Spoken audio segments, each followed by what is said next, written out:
tardes. Yo les voy a comentar un poco sobre los trabajos de investigación que se han realizado en el tema de resistencia antimicrobiana.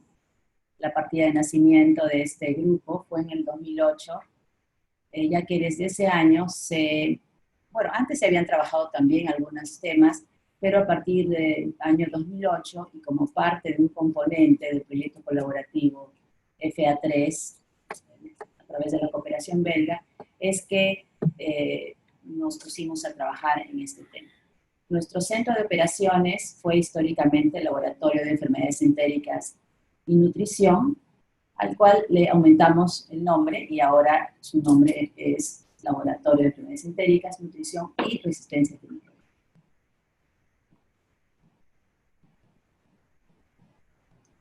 La resistencia antimicrobiana es un problema global y es tan importante y ha afectado tanto al mundo que ha sido uno de los 4 problemas de salud que han sido discutidos en pleno en las Naciones Unidas. Y esto ha motivado, por supuesto, y obligado a los gobiernos a presentar sus planes de contingencia para el control de la resistencia antimicrobiana, y en eso estamos trabajando ahora. El Perú, cada uno desde su campo. Bueno, existe el tema de resistencia antimicrobiana, es muy amplio, en realidad, porque estamos hablando de muchas bacterias y de muchos antibióticos. Yo solamente les voy a comentar sobre los resultados de algunos proyectos que realizamos en este periodo de tiempo. En relación a los gram positivos, voy a comentarles los resultados en relación al Staphylococcus aureus y al Enterococcus, y en relación a los gram negativos, básicamente los relacionados a las enterobacterias, Escherichia coli y Klebsiella, y un poquito sobre Acinetobacter. También decirles que tradicionalmente las infecciones se dividen en 2, ¿no? Las infecciones adquiridas en el ambiente hospitalario y las infecciones adquiridas en el ambiente comunitario, así que haré algunas diferencias en relación a los hallazgos que tuvimos. Primero, en relación a lo que ocurre en el ambiente hospitalario. Nosotros hicimos este proyecto, que digamos es el proyecto madre que se llevó a cabo entre los años 2008 y 2012, en el que básicamente solicitamos a los hospitales colaboradores, que ustedes ven ahí la lista, que recolecten los aislamientos obtenidos de los hemocultivos para poder determinar los perfiles de resistencia antimicrobiana y también algunos mecanismos de resistencia. Esto lo hicimos en aislamientos de hemocultivos, y es así como forjamos esta vigilancia y la resistencia antimicrobiana basada en los hallazgos en las bacterias. Son los resultados en relación al Staphylococcus aureus los aislamientos obtenidos entre los años 2008 y 2009, en alrededor de 350 aislamientos. Vean ustedes que la mitad de los aislamientos fueron susceptibles a meticilina, ¿no? Llamados MSSA, y el 50% fueron resistentes a meticilina, llamados MRSA. Esto es un porcentaje bien importante y se ha mantenido con cierta estabilidad hasta los últimos años, también entre 50 y 60%. Vean ustedes también que los diferentes tipos de MRSA, en función del tipo de cassette cromosomal que portan, no voy a entrar mucho detalle en eso, pero entre los más frecuentes, vean ustedes, que están marcados ahí, ¿no? El más frecuente era este tipo que porta el cassette cromosomal número 1, pero vean ustedes acá lo que quería llamar la atención, es que este clon predominante dentro del hospital, ¿no? Y predominante en todos los hospitales que fueron estudiados, se llama el clon chileno cordobés y es resistente a múltiples fármacos diferentes a la meticilina, como ven ustedes acá, casi el 100% son resistentes a ciprofloxacina, clindamicina y eritromicina. Entonces, lo que vemos en esta tabla es que la mayor parte de aislamientos de MRSA pertenecen a este clon, pero además los otros clones también son multiresistentes. Entonces, el MRSA que vimos aquí suele ser resistente a múltiples antibióticos y además con características genotípicas que lo hacen, que son los llamados MRCA adquiridos en el hospital. También hicimos un estudio en el que participaron estudiantes de medicina, en el que quisimos evaluar la tasa de colonización nasal de MRCA entre los trabajadores de salud, médicos, enfermeras y personal técnico en nuestro hospital en Cayetano Heredia, y comparar los aislamientos que se obtenían de los trabajadores, compararlos con los aislamientos que se obtenían de los pacientes bacterianos. Y vean ustedes, en primer punto, la tasa de colonización fue de 8.7%, que es relativamente alta, y cuando vimos los clones que fueron más predominantes en los pacientes, fueron también aquellos que fueron más predominantes en los pacientes bacterianos, lo que hablaría de una activa transmisión. Digo, lo que hablaría, porque en este caso no pudimos determinar que hubiera contacto de los pacientes con los trabajadores, pero de manera indirecta nos sugiere que debe ocurrir esa transmisión dentro del ambiente hospitalario. Ahora ya pasando a los gram negativos, también basado en este estudio que hicimos en los hemocultivos, hallamos un número importante de Escherichia coli y Klebsiella, ya que la Escherichia coli es la bacteria más frecuentemente encontrada en la sangre después de Staphylococcus aureus. Y vean ustedes que tanto Escherichia coli y Klebsiella, ambas eran resistentes producían beta-lactamasas de espectro extendido. Esto significa que estos aislamientos son resistentes a las cefalosporinas de primera a tercera generación, además del monobactam de la Strobilurin. Entonces, estos aislamientos, Escherichia coli y Klebsiella, de los pacientes bacterémicos de todos estos hospitales estudiados, más del 70% eran resistentes a cefalosporinas, productoras de beta-lactamasas, y vean ustedes también que concomitantemente eran corresistentes a otros antimicrobianos, particularmente a las quinolonas y a la gentamicina.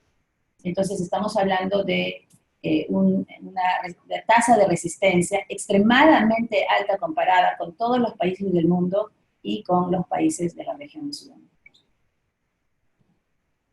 Cuando tratamos de evaluar qué tipo de beta-lactamasas eran las que estaban presentes, bueno, quisimos trabajar particularmente con las Klebsiella pneumoniae que habíamos aislado de los pacientes bacterémicos neonatos, ¿no? Como parte de los cuadros de sepsis neonatal, y lo que pudimos ver de todas las Klebsiella que pudimos aislar de estos 8 pacientes, vean ustedes también que la tasa de producción de BLES, es decir, que eran resistentes a cefalosporinas, era más del 70% también en recién nacidos. Lo que no es el tema de hablar de antibióticos, pero que limita el uso de antibióticos en esta población. Y cuando quisimos determinar, no lo puse aquí, pero cuando quisimos determinar los tipos de beta-lactamasas, pues encontramos que la mayoría de aislamientos que eran productores de BLES portaba múltiples beta-lactamasas, las cuales se habían ido acumulando en estas Klebsiella. Ahora, para hablarles un poquito de la Cinetobacter, también en el contexto de esta vigilancia que hicimos de los hemocultivos, es bien conocido, la Cinetobacter no es una enterobacteria, es del grupo de los no fermentadores, y es bien conocido que es un germen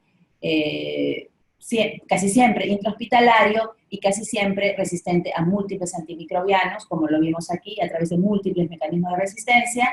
Y vean ustedes si pueden hacer una rayita alrededor del 60%, casi todos los aislamientos eran resistentes a 60% o más de todos los antibióticos que habían sido analizados. Esta, digamos, es una característica de la Cinetobacter aquí en cualquier parte del mundo, pero encontramos también que tradicionalmente en esa época se utilizaba meropenem o los carbapenems para el tratamiento de estas infecciones, y encontramos que un importante porcentaje, alrededor del 50%, eran resistentes a carbapenem.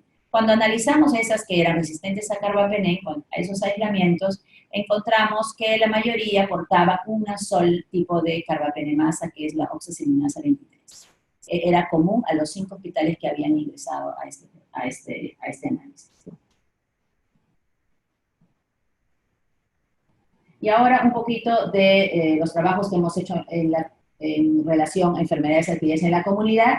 Este es el primer caso que vimos en el Hospital Cayetano Heredia, confirmado de MRSA comunitario importado en un paciente que había llegado de la Argentina, y eso fue en el 2008, y en el 2016, años más tarde, describimos un caso autóctono del Perú de MRSA comunitario, pero que llamaba la atención que el paciente venía de una comunidad muy, muy alejada de la selva del Perú, y también tenía algunas características moleculares únicas, este MRSA que fue descrito en una persona que venía de esta zona de Caballo Cocha, en Loreto.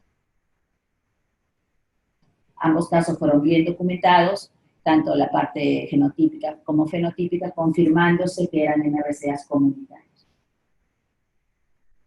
También analizamos las salmonelas tifis que pudimos recolectar en este primer periodo en los hemocultivos, encontrando no tantas salmonelas tifis, lo que habla un poco de la disminución en la endemicidad de la fiebre tifoidea en Lima, pero sin embargo de aquellas salmonelas tifis que podemos encontrar, de 33 aislamientos encontramos 8 que tenían una susceptibilidad disminuida a la ciprofloxacina, y encontramos además que mutaciones a nivel del gen GIRA-GIRB eran las que determinantes de este mecanismo de resistencia.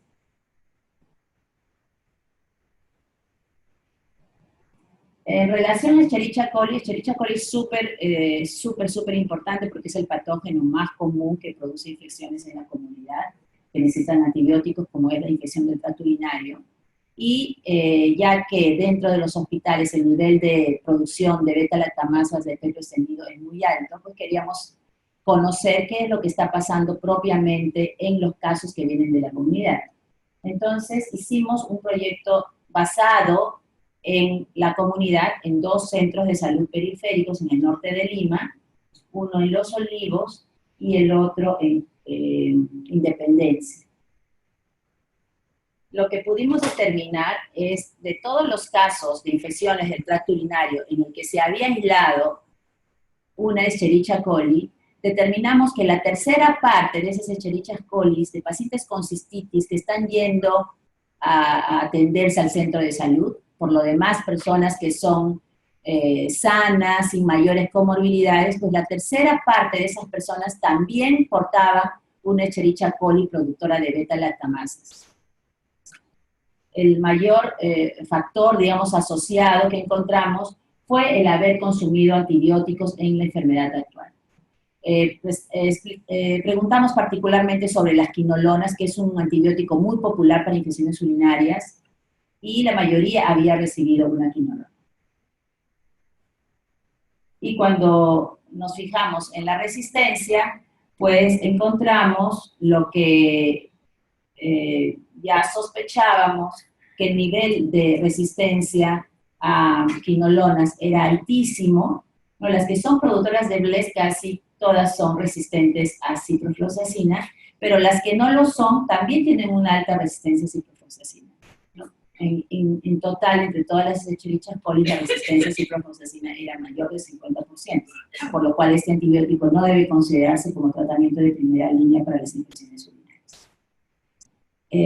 Bueno, aquí la buena noticia es que nitrofurantoína, no tanto en las Escherichia coli productoras de BLES como las que no producen BLES, en ambas situaciones tiene el nivel de resistencia más bajo, 5% o menos, ¿no? Por lo cual este es un antibiótico clave para el tratamiento de infección urinaria.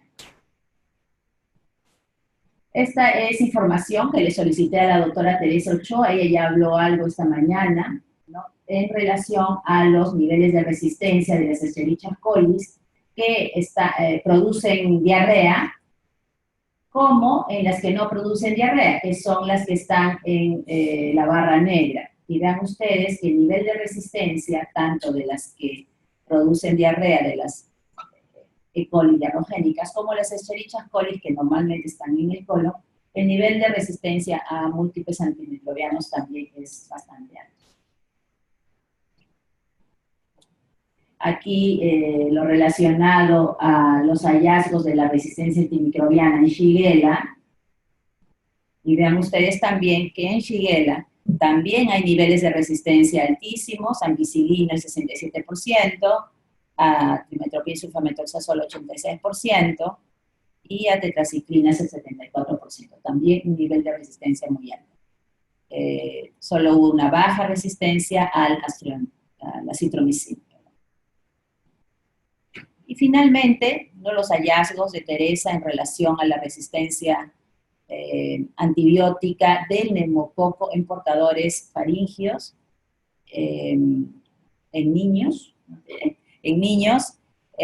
donde había altos niveles de resistencia también a antibióticos antiguos como el cotrimoxazol y la penicilina, e incluso a la citromicina, ¿no?, que fue alrededor del 30%. Fueron incluidas varias regiones del Perú, es un estudio muy bonito, que no solamente se centró en Lima, sino en el país. Y ahora sí creo finalmente los hallazgos ya de un proyecto más reciente de resistencia antibiótica del neumococo, aislado también en niños, pero en enfermedad invasiva, y vean ustedes que también el nivel de resistencia del neumococo es alto en las cepas que son meningias. A penicilina fue el 45%, de ceftriaxona tuvo una resistencia, una susceptibilidad intermedia, 20%, si bien los números son pequeños, pero de todas maneras son hallazgos significativos. Y eritromicina fue el 24%. Esto fue en un primer periodo del 2006 al 2008, y vean ustedes que en el último periodo, 2009-2011, hay una consistencia en estos hallazgos, encontrándose que en eritromicina el nivel de resistencia era mayor. Bueno, estos han sido los aportes del Laboratorio de Enfermedades Entéricas, Nutrición y Resistencia Antimicrobiana en el conocimiento, la epidemiología de la resistencia antimicrobiana, así como en la determinación de algunos de los mecanismos de resistencia más frecuentes a los antibióticos que les he mencionado.